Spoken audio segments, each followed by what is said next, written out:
Hello guys, and welcome to another episode of me and Gen Z. Before I start today's episode, I just want to say to those of you who've been watching this on YouTube, thank you. And also, if you're someone who prefers to listen to these types of conversations on podcasts, I am now turning this into a podcast as well. I'll still post it on YouTube and do the podcast as well. So if you want to go check that out, if you prefer the podcast, you can go do that. But you're also obviously very welcome to keep watching this on YouTube, where you can comment some of the topics you want me to discuss or your thoughts on the topics that I do discuss. So just for this, I use Anchor, which is a podcast creating site. This is not an ad. I'm just telling you how I'm going about it. And they help you kind of get your podcast onto different platforms. So I think right now it's on Anchor and Spotify, and this will be expanding into the other podcast spaces. If you want the links for the podcasts specifically, you can go check out my Twitter. I'll put the link in the description, and I will share the links on there. But the rest of my YouTube videos that I do will still obviously be on YouTube, that I do throughout the week. So yeah, with all of that out of the way, it is time for us to get a little more serious and start today's topic, which is, are we addicted to our phones? And yes, I do recognize the irony because I am recording this on my phone. So don't worry, in these conversations, I do include myself because a lot of the things I talk about, I do as well. So I'm not calling out anybody because I'm also guilty of these things. This is just having a conversation. And the question, are we addicted to our phones? Most people will try and say no. And to some people, saying no might actually be the honest answer. But I think to a lot of us, just admitting that yes, we are kind of addicted to our phones is about as honest as we can be with ourselves. Now, if you think about it, it's kind of hard not to be addicted to your phone because everything is on your phone. You have the way you reach your family and your friends. You have all the information in the form of the internet.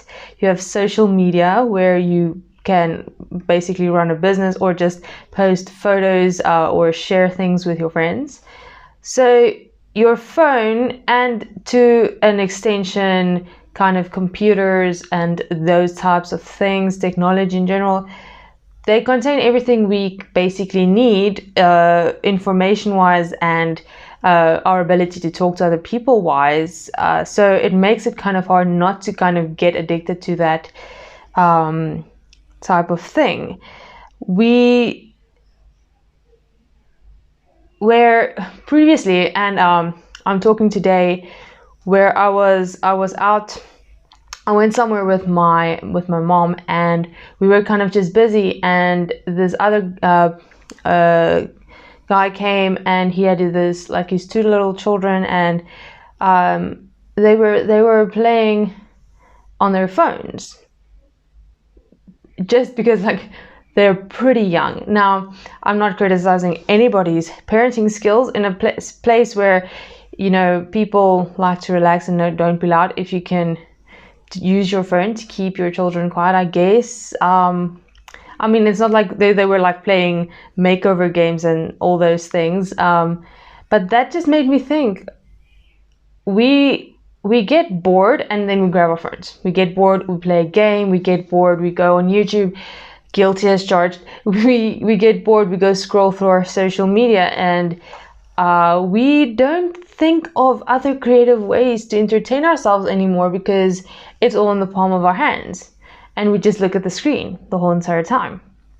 And then there is the other things. Okay, so you can play games, you can do things on apps, but social media. Okay, I talk a lot about social media. I get it. Okay, I use social media to talk about social media. I get it. Okay, I know what I'm saying is okay, but like I've said in all of my videos, I think social media is a very, very good tool if used correctly and can be fun as well. You can just have fun with it as well. But anything in excess, I think, is not good. Okay. If you're grabbing your phone first thing in the morning to look at your social media, I mean, is that really how you want to start your day? Is that the first thing you want to do when you wake up? And it gets to a point where we do it so much that we don't even realize we're doing it anymore. So we'll like get a hint of boredom, or just not know what to do for 5 seconds, and immediately you grab your phone. Or, okay, I'm sitting here on the couch. Okay, let's scroll through social media. It's not even that we're thinking about doing these things anymore. We're just doing them. Okay, it's subconscious at this point. We don't even think about, let's pick up our phone and play a game, or let's scroll through our social media. It's just happening. We're subconsciously just doing it. It's so kind of imprinted into our brains to grab our phones at any time where we feel a little bored, or it's kind of imprinted into our brains at this point. Now, I'm not saying throw away your cell phone and your technology. That is not what I'm saying, because I won't do that. Okay, so I can't really expect anyone else to do that. I'm not throwing away my phone. Sorry, Mom and Dad, that's not happening. But we need to think of the effects of this excessive use of the cell phone and computers. What effect is this actually having on us? So we've discussed the mental health aspect that social media can play in our lives, but there are also more practical problems that come with this type of addiction, if you want to call it an addiction, because you can basically, because you're just doing it. Like, some people actually start shaking if they can't check their phones for like 5 minutes. It can actually have really addicting effects. And beside that, cell phone screens, they've made long strides to make it more comforting on the eyes, because a lot of people were getting eye problems. And I don't know if any of you have heard this, but when I was growing up and you would sit too close to the TV, or you were watching too much TV, your parents were like, oh, you're gonna start getting square eyes because you're sitting so close to the television. And at that stage we had like a television that was more square than rectangle, so it made sense in a way. But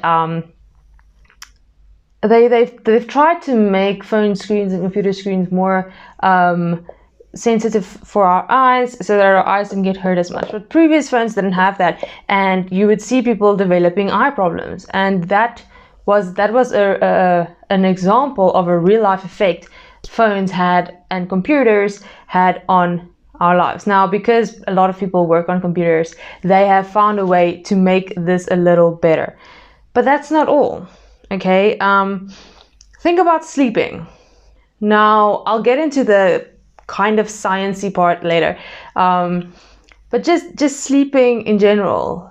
Okay, so you're tired, you need to get up early the next morning, but you're so hooked on the YouTube video you're watching, or the social media posts, or whatever game it is you're playing, that you just subconsciously keep doing it. And when you see it's like 2-3 o'clock in the morning and you have like 2-3 hours left to sleep, and you're like, yeah, you're messing with your sleep patterns. The other thing, and I don't think they've actually been able to rectify this, even if you have comfort mode for your eyes or blue screen or whatever, is light that is emitted from these screens kind of imitate sunlight, or that triggers your eyes. It's a thing in your brain. It messes with your circadian rhythms, which is basically your sleep cycles. So if you're on your phone, even if you have blue light on, or comfort, or whatever mode your phone has, that light still makes your eyes think, because it's taking in that light, that it is daylight. And your body has been conditioned to think, daylight, I need to be awake. So you're keeping yourself awake in more ways than one, because now your levels of melatonin, which is the hormone that lets you calm down and sleep, will not increase when it's necessary because your body still thinks it's daylight because your phone or computer kind of is tricking them. And that's kind of why they say don't sleep with the television on, or try to turn off the television 30 minutes before you go to bed, to kind of just get your brain into the mode of, okay, it's nighttime, I need to go to sleep. So we know when you have problems sleeping, or it gets to a stage where it's insomnia, that already has a negative effect on your life. You can't concentrate, your mental health declines. Sleep is a very important thing for human beings, and if your cell phone and your computers are getting in the way of that, it is gonna have negative effects. Okay. Now, another thing, and this is more of just a theory, is when you're so invested in life on your cell phone or life on your computer, you kind of get disconnected from reality in a sense, even though you're reading probably the news or something online or seeing other people, but that is not your immediate reality. That's not what's happening around you right this second. Like, I mean, immediately around you in your environment at that point. We get so sucked into what's happening on our phones that we kind of disconnected from reality of what is actually going on now. And it kind of causes us to miss out. It miss out on moments that we wouldn't have missed out on earlier because we wouldn't have our phones in front of our faces. We would have been sitting, looking around, engaging. So it created a little bit of a disconnect between human beings and moments. It takes away some of those moments that make life so great. Okay. Now, I just told you at the beginning of this speech, if you want to call it that I am not planning on throwing my phone away, and I'm still not planning on throwing my phone away. But while I was thinking about this specific episode, I thought to myself, listen, you're going to be giving people all of this information. What are you going to do to actually proactively try and lessen your screen time or your time you spend on your phone? Because we're going to be on our phones, okay? Because we need to be in contact with people in the outside world, and I'm using platforms on my phone to actually get this message out. So what I think a lot of people have said is don't start your day on your phone. So if you can go the first half an hour of waking up without being on your phone, maybe start with 10 minutes, okay? If you think a half an hour is a little too long, start with 10 minutes. The first 10 minutes after waking up, not being on your phone. Waking up, doing whatever morning ritual you have that doesn't include your phone, because I know a lot of people's morning ritual is grabbing their phone and scrolling through Instagram. I'm saying try to just wake up without your phone. For 10 minutes after waking up, just don't. How are we going to tell 10 minutes? Time is on our phones. I know. So you can set a quick timer or alarm on your phone for 10 minutes and then just put it down. Don't check your messages, as tempting as it may be. I'm going to try this now. In the mornings, the first 10 minutes, I'm not going to push for half an hour just yet. I'm going to try the first 10 minutes after waking up, not looking at my phone whatsoever, just going about getting my morning started, okay? Then at night, you need to set a time for yourself, because you need to get your body to start realizing it's time to go to sleep now. So you know what time you want to go to bed, or what time you usually go to bed. 20 to 30 minutes before that, switch off, okay, not switch off, but put your phone down. Put that light out of your face so that you can start getting better sleep, because that is very important. So first 10 minutes of your day, try not to use your phone. Last 30 minutes before you go to bed, put your phone away and just start calming your mind down and just getting back into this space. Then there's another thing. When you're around family or friends, I know we like to take photos for social media, and that's fine. I take Instagram photos as well. So I get it, I do. But after the photos are done and posted, okay, let's try to start engaging in the actual reality we're living right at that moment, instead of getting sucked into our phones and missing out on the moments that could be happening right around us. So at the end of the day, the only thing that's it's not solving a problem, but better this problem is if we take action ourselves. If we start making sure we don't start our day on social media, and we don't end our day on social media. We end our day just sitting calm down, 30 minutes of not using our phone and going to sleep, just improving our sleep patterns, our sleep cycles, and then trying to engage more in moments than in photos. So yes, take your selfie for Instagram. Do it. I get it. Take your selfie with your friends.